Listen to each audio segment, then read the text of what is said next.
ਅੱਜ ਦੀਆਂ ਖਬਰਾਂ ਵੱਲ ਚੱਲੀਏ ਤੇ ਰੇਨੇ ਨਿਕੋਲ ਗੁੱਡ ਜਿਸ ਦਾ ਜਿਹੜਾ ਇਸ਼ੂ ਆ ਬਹੁਤ ਵੱਡਾ ਅਮਰੀਕਾ ਦੇ ਵਿੱਚ ਬਣਿਆ ਹੋਇਆ ਆ। ਉਹ ਜਿਸ ਨੂੰ ਆਈਸ ਨੇ ਗੋਲੀਆਂ ਮਾਰ ਦਿੱਤੀਆਂ ਸੀ।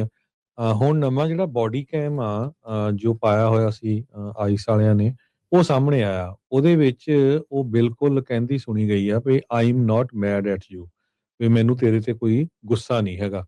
ਸੋ ਕਹਿੰਦੇ ਵੀ ਬੜੇ ਹੱਸ ਕੇ ਉਹ ਕਹਿ ਰਹੀ ਆ। ਸੋ ਇਹ ਤੋਂ ਸ਼ਰੇਆਮ ਲੱਗ ਰਿਹਾ ਵੀ ਉਹ ਕਿਸੇ ਤਰ੍ਹਾਂ ਦਾ ਵੀ ਜਾਨੀ ਨੁਕਸਾਨ ਉਸ ਇਮੀਗ੍ਰੇਸ਼ਨ ਕਸਟਮ ਆਫਿਸਰ ਦਾ ਨਹੀਂ ਕਰਨਾ ਚਾਹੁੰਦੀ ਹੈਗੀ। ਸੋ ਇਹ ਅਲਫਾ ਨਿਊਜ਼ ਵਾਲਿਆਂ ਨੇ ਵੀ ਪੋਸਟ ਕੀਤੀ ਹੈਗੀ ਆ ਐਕਸ ਦੇ ਉੱਤੇ।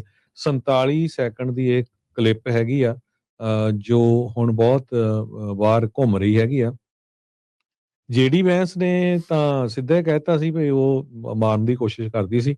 ਸੋ ਇਸ ਕਰਕੇ ਜਿਹੜਾ ਆ ਉਹ ਜਿਹੜੇ ਕਸਟਮ ਵਾਲੇ ਆ ਉਹਨਾਂ ਨੇ ਐਕਸ਼ਨ ਲਿਆ ਆ ਤੇ ਅਸੀਂ ਪੂਰੇ ਉਹਨਾਂ ਦੇ ਨਾਲ ਆ। ਸੋ ਬਹੁਤ ਸਾਰਾ ਵਿਰੋਧ ਹੋ ਰਿਹਾ, ਬਹੁਤ ਸਾਰੇ ਕਾਂਗਰਸਮੈਨ ਸੈਨੇਟਰਸ ਵੀ ਹੁਣ ਇਸ ਦੇ ਵਿਰੋਧ ਦੇ ਵਿੱਚ ਆਏ ਹੈਗੇ ਆ ਵੀ ਪੂਰੀ ਇਨਵੈਸਟੀਗੇਸ਼ਨ ਹੋਈ ਨਹੀਂ, ਤੁਸੀਂ ਇੱਕ ਤਰ੍ਹਾਂ ਜਿਹੜਾ ਸਿੱਧਾ ਹੀ ਆ ਉਹ ਡਿਸਾਈਡ ਕਰ ਦਿੱਤਾ ਹੈਗਾ। ਤੇ ਦੂਸਰੇ ਪਾਸੇ ਜੋ ਡਿਪਾਰਟਮੈਂਟ ਆਫ ਹੋਮਲੈਂਡ ਸਿਕਿਉਰਿਟੀ ਦੀ ਟ੍ਰੀਸ਼ੀਆ ਮੈਕਲੌਫਲਿਨ ਆ, ਉਹਨਾਂ ਨੇ ਕਿਹਾ ਵੀ ਫੁਟੇਜ ਜਿਹੜੀ ਆ ਉਹ ਅਥੈਂਟਿਕ ਆ। ਉਹਦੇ ਵਿੱਚ ਬਿਲਕੁਲ ਦਿਸ ਰਿਹਾ ਆ ਵੀ ਉਹ ਲਾ ਇਨਫੋਰਸਮੈਂਟ ਨੂੰ ਜਿਹੜਾ ਨੁਕਸਾਨ ਕਰਨਾ ਚਾਹੁੰਦੀ ਸੀ, ਆਪਣੀ ਵਹੀਕਲ ਨੂੰ ਵੈਪਨਾਈਜ਼ ਬਣਾਉਣਾ ਚਾਹੁੰਦੀ ਸੀ। ਤੇ ਅਮਰੀਕਨ ਪੀਪਲ ਕਹਿੰਦੀ ਵੀ ਵੀਡੀਓ ਵਾਚ ਕਰ ਸਕਦੇ ਹੈਗੇ ਆ।